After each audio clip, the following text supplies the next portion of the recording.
Hello friend, स्वागत है आपका एक बार फिर से आपके अपने लीगल चैनल सोच पर प्रहार में। दोस्तों, आज के इस वीडियो में ऑनरेबल सुप्रीम कोर्ट के एक जजमेंट पर हम बात करेंगे जिसमें पति पक्ष को राहत दी गई है। देखिए, जब आपके ऊपर कोई क्रिमिनल वाद दर्ज होता है उसके अंदर बहुत सारी चीज़ें होती हैं और कई बार वो चीज़ें बहुत ही सीरियस होती हैं। कुछ उदाहरण से पहले मैं क्लियर करूंगा ताकि आप रिलेट कर पाओ चीज़ों को। जैसे कई बार पत्नी लिख देती है कि इन्होंने मेरे साथ डाउरी हैरेसमेंट किया और उस डाउरी हैरेसमेंट से परेशान होकर के मेरी मानसिक स्थिति खराब हो गई, या उस डाउरी हैरेसमेंट से परेशान होकर के अगर उसको कोई अटैक हो जाता है वो उसको उससे कनेक्ट कर देती है, या फिर अगर उसके घर में कोई इंसिडेंट कोई मिसहैपनिंग हो जाती है वो उसको उससे कनेक्ट कर देती है कि डाउरी हैरेसमेंट करते थे जिसकी वजह से मेरे पिता चिंतित थे और इसकी वजह से मेरे पिता को हार्ट अटैक आ गया या मेरे पिता की मृत्यु हो गई। इस प्रकार की चीज़ें वो आपके वाद से कनेक्ट कर देती है। अब इसमें आपको लगता है कि साहब ये तो बहुत बड़ी चीज़ हो गई और अब हम कैसे साबित करेंगे इस चीज़ को, यह एक डर आ ही जाता है और आना लाजमी भी है। दोस्तों, ये मामला भी कुछ ऐसा ही था जहां पर पत्नी ने कुछ ऐसे आरोप लगाए थे जिसके लिए उसके पास मेडिकल प्रूफ भी थे, सब चीज़ें थी।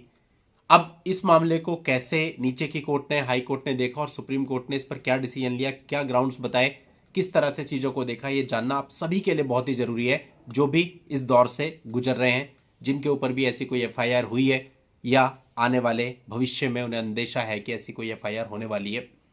ये वीडियो काफ़ी इंपॉर्टेंट रहेगा। पहले इसमें हम फैक्ट्स जानेंगे और उसके बाद इसके निर्णय पर आएंगे कि किस आधार पर क्या निर्णय लिया गया है।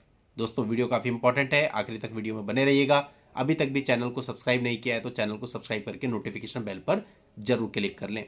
दोस्तों, आज इस वीडियो के अपलोड होने के बाद एक मेंबर्स ओनली वीडियो भी आएगा, तो जितने भी चैनल के मेंबर्स हैं वो सब उसको देख सकते हैं। और आप लोग भी मेंबरशिप ऑप्शन ऑप्ट करना चाहें तो चैनल पर ज्वाइन का बटन है, क्लिक करिए, मेंबरशिप के बहुत सारे ऑप्शन आ जाएंगे, वहां से आप मेंबरशिप ऑप्शन ऑप्ट कर सकते हैं।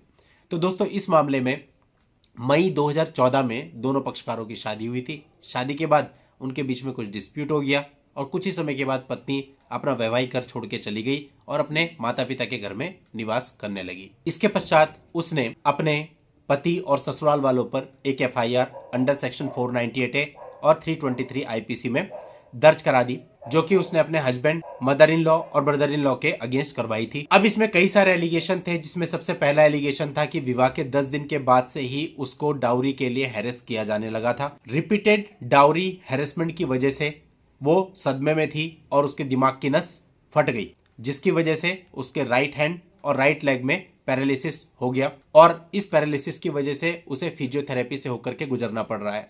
अब दोस्तों, यहाँ पे इस प्रकार के आरोप थे और जाहिर सी बात है अगर उसको ये सब हुआ है तो इसके मेडिकल प्रूफ, प्रिस्क्रिप्शन और जो टेस्ट रिपोर्ट्स होंगी वो सब भी उसके पास होंगी, तो सपोर्ट में वो सब भी लगाएगी।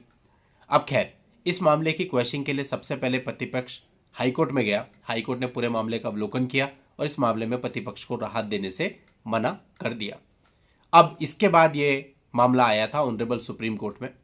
अब ऑनरेबल सुप्रीम कोर्ट को यहाँ पर देखना था कि हाईकोर्ट ने जो आदेश किया है जिसमें पति पक्ष को राहत देने से इनकार किया गया है वो सही है या उसको पलट देना चाहिए। तो अब ऑनरेबल सुप्रीम कोर्ट ने यहाँ पे जितने भी कागज थे, एफआईआर थी, बाकी चीजें थी, उन सबका अवलोकन किया।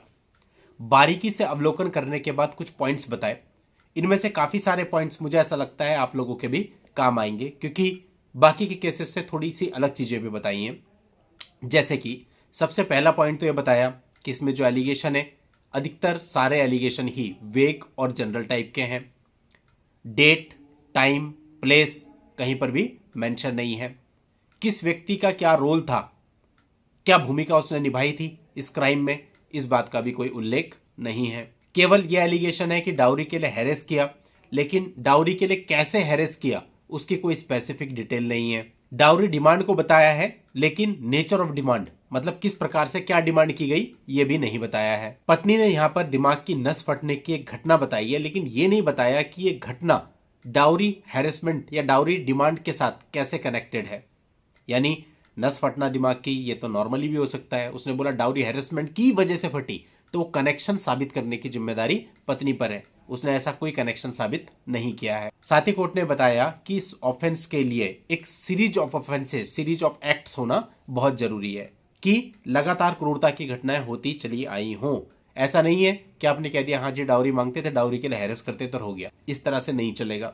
तो ये इतने सारे पॉइंट, इतने सारे तथ्य ऑनरेबल सुप्रीम कोर्ट ने पाए मामले का अवलोकन करने पर, और इन सब को देखते हुए ये पाया कि ऑनरेबल हाई कोर्ट का जो जजमेंट है उसको सेट असाइड कर देना चाहिए, यानी पति पक्ष को राहत दे दी गई, मामला क्वैश कर दिया गया। दोस्तों, इसी प्रकार से आप लोगों के मन में ये सवाल होता है कि मैं क्वैशिंग में जाऊं या ना जाऊं। 100% आपको क्वैशिंग में जाना चाहिए। कई बार तो ऐसा भी होता है कि हाई कोर्ट से रिजेक्ट हो जाती है, सुप्रीम कोर्ट से राहत मिलती है। अभी रिसेंटली ही मैंने कितने सारे जजमेंट इस पर बना दिए जहां पर सुप्रीम कोर्ट ने आपको राहत दी है। तो स्ट्रगल तो है, लड़ाई है, और लड़ाई लड़ोगे तभी न्याय की उम्मीद आप कर सकते हैं। दोस्तों, इस मामले का लिंक आपको इस वीडियो के नीचे डिस्क्रिप्शन में मिल जाएगा, वहां जाके आप पूरे मामले की जानकारी ले सकते हैं। आज की इस वीडियो में इतना ही। नेक्स्ट वीडियो में नई जानकारी के साथ मैं आपसे फिर मिलता हूं। तब तक के लिए goodbye and thank you for watching. Take care.